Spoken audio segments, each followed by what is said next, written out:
cell over voltage protect is 3.580.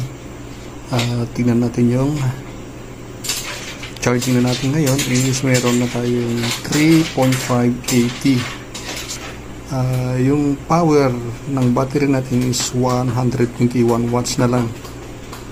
Naka 57 volts na tayo. Mini-maintain nyo na lang yan kasi yung nakaprotect tayo hanggang 3.580 volts. So di tayo mababahala na kasi nakalagay dito sa ating cell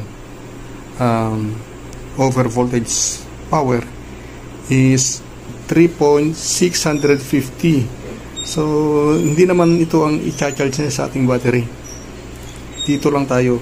At kapag nag 100% naman na, yan o, state of charge 100% volts is 3.590. So nag-i-stay lang tayo, nagpo-protect na yan, hanggang dito lang siya nagpo-protect. So wala na talaga tayong gagawin sa setting nito. Wala tayong gagawin sa setting na yan.